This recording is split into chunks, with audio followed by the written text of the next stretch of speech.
É, meus amigos, a casa caiu. Tá aí o vídeo do golpe.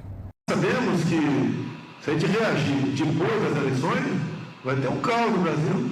Vai virar uma grande guerrilha, uma fogueira no Brasil. Agora, alguém tem dúvida que a esquerda, como está indo, vai ganhar as eleições? Não adianta eu ter 80% dos votos, eles vão ganhar as eleições. Vocês estão de sacanagem, né? Ficaram aí mais de um dia inteiro e não param de falar do tal vídeo do golpe. E é isso daí. Isso daí. Daí a mídia teve que fazer toda uma ginástica mental para poder colocar outra narrativa. Jair Bolsonaro defendeu o golpe sem armas em reunião com aliados em 2022. Basicamente ele disse: nós vamos esperar chegar a 23, 24 para CF, depois perguntar por que eu não tomei previdência lá atrás. E não é providência de força, não. Não é dar tiro, ô Paulo Sérgio. Não vou botar a tropa na rua, tocar fogo aí, metralhar. Não é isso. Ou seja, golpe sem armas. Que golpe é esse? É golpe de quê?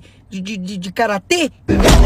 Os caras foram pra cima até do ex-ministro da defesa porque ele cometeu um crime assim incrível. Ele compartilhou um texto que chamava a eleição de Lula de ruína moral da nação. Meu amigo, se isso for argumento para ser alvo da PF, metade do Brasil vai ser alvo da PF. Foram pra cima também do ex-ministro Anderson Torres, porque ele disse que se PT ganhasse, todos iriam se... Mentira, ele não mentiu, não é mesmo? O governo brasileiro fecha contas de 2023 com déficit histórico de 230 bilhões. Irmão, literalmente os caras foram até pra cima de padre.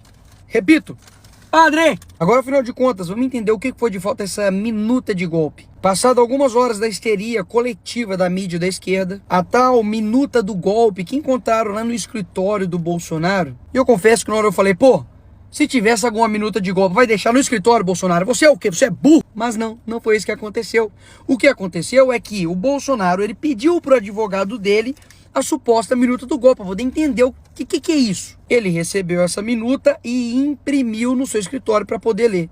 E aquele documento ficou lá. Então essa tal nova minuta do golpe achada no escritório do Bolsonaro, na verdade é um documento antigo e relevante que já estava na posse da PF e que basicamente foi impresso lá atrás para o Bolsonaro saber do que se tratava. Agora dá só uma olhada como se é criado narrativas para poder destruir uma pessoa. Escuta. No caso do Bolsonaro, a expectativa é de que cumpram-se todos os trâmites, toda a investigação, colham-se todas as provas e depois de denúncia, julgamento e condenação, aí sim, Bolsonaro preso. Mas por que isso? Há todo um cuidado para não deixar nenhum fiapo de dúvida sobre as provas, nenhum fiapo de dúvidas sobre a aliação da Justiça e do Alexandre de Moraes particularmente. E terceiro, Marcelo, para que a sociedade brasileira vá digerindo a ideia de que o Bolsonaro precisa ser preso. Por quê? Porque o Bolsonaro, apesar de tudo isso, ele é popular. E ele perdeu a eleição de 2022 por uma diferença muito pequena. Basicamente o que ela está dizendo é que há um plano para a população, psicologicamente, né, digerir o porquê o Bolsonaro precisa ser preso. Inclusive, dá só uma olhada nessa matéria jornalística aqui. Já faz algum tempo que está batido o martelo entre a PF e o STF, que é Jair Bolsonaro o grande personagem por trás de toda a trama. A ideia não é prendê-lo nem acusá-lo de imediato, mas juntar todas as pontas de modo que, ao final, ficará claro e evidente seu papel de liderança e mentoria em todos esses esquemas, confidenciaram a coluna sob reserva fontes diretamente ligadas às apurações. Então quer dizer que o órgão julgador tem um plano para poder condenar o investigado? Que loucura é essa? Mas não para por aí. A operação da PF realizada na quinta atinge diretamente as articulações políticas do PL para as eleições municipais desse ano. Isso porque, com as decisões judiciais agora, basicamente o Bolsonaro não pode se comunicar com o Valdemar, que é presidente do partido dele. Como que o Bolsonaro vai fazer eleições municipais sem conversar com o presidente do partido dele? Como? Mas é claro que tudo isso não passa de uma coincidência. Senador vai à PGR para pedir investigação e cassação do registro do PL. Eu falei que era coincidência. Nada articulado, nada simplesmente pensado e planejado. Tudo obra do acaso.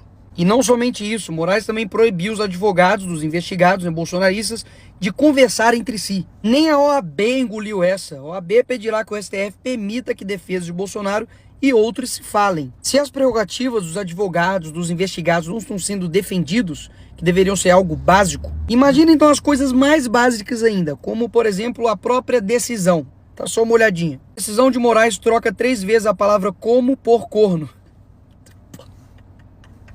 Imagina a quantidade de outras coisas erradas que não deve ter nessa decisão. Eu digo juridicamente. E por fim, pessoal, troquei uma conversa franca com o Bolsonaro. Pedi pra ele, falei, olha, abre o jogo. Abre o jogo e me mostra, por gentileza, a minuta do golpe. E ele me mandou.